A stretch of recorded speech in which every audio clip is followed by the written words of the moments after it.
Hi and welcome to Lesson 9, Introduction to eCommerce. This lesson isn't intended to help you set up a very sophisticated e-commerce store. That would be a whole other course.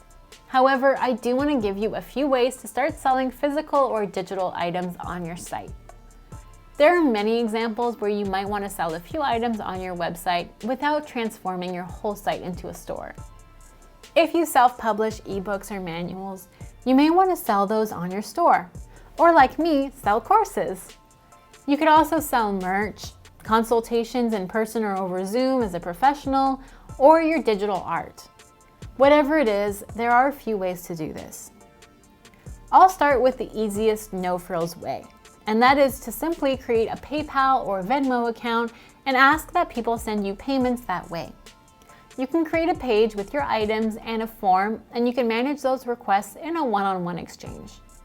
The upside is this is a pretty easy way to get paid.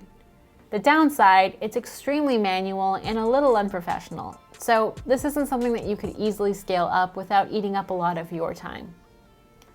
The second easiest way is to upgrade your Jetpack account to a paid plan and use the Stripe payment tool to create and sell products.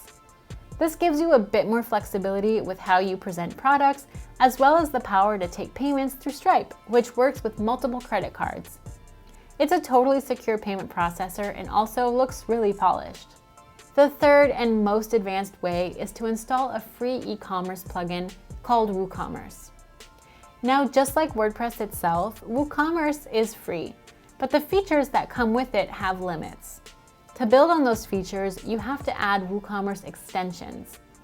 Extensions are often paid add-ons that will add custom features like different product customizations, smart coupon and upsell systems, cart abandonment emails, and more.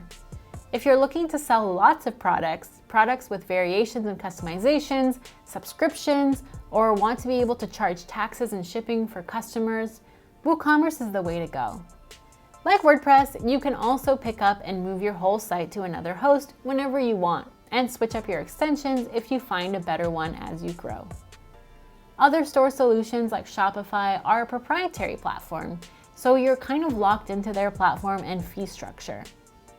Again, building a WooCommerce store would be a whole course itself, but I'll give you the basics here. First, you'll need to install and activate the WooCommerce plugin. Then it'll take you through a setup wizard, which asks you for store details, to list your industry, give more information on product types, get your business details, and lastly, choose a theme for your online store. WooCommerce itself is free, but adding different functionalities can cost more.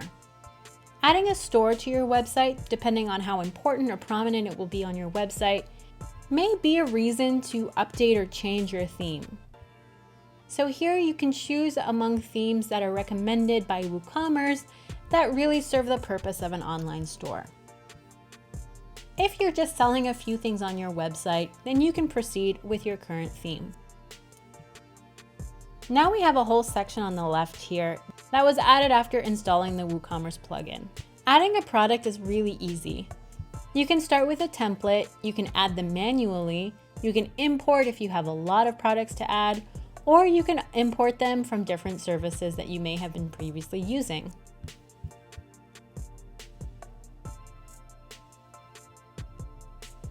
Adding a product can feel very similar to adding a blog post or a page. First, you need to add a product name, then a product description, add different elements like the sale price and the regular price, the downloadable files that will be made available once the person has purchased, if that's the case, download limits, and you can add all sorts of other attributes here as well. For SEO purposes, you can continue to use Yoast SEO too if you want the different elements you're selling to rank in search engines. Don't forget product images or a gallery if you want to show different angles. Product tags can really help you organize the elements that you have for sale, just like we use tags to organize our blog posts. We can add categories to our products so that they are organized. Next, you need to publish your product. What's different about WooCommerce compared to the first two methods is that you actually have a cart here, So you can really build on this to create a great e-commerce experience. So now that we have a product to use, what's fun with WooCommerce is that you can actually go and add these items for sale to different parts of your website. So if we go to online classes, for example, we can add something for sale right in here. So notice how in lesson 6, Jetpack added green block elements to our block editor. With WooCommerce, now we have purple ones. So we can add different products that are on sale, featured products, different categories, reviews, and all sorts of elements that are being pulled in from WooCommerce. So here, if we try hand-picked products and we type in our sample product here, we can display it on the page like this. Now on the back end, you may need to set up things like shipping and your email settings for confirmation emails, for example, for purchases, but all of that can be done quite simply on the back end under your different setting elements here. And that's it. I hope this helped you get started with online selling. Good luck and have fun.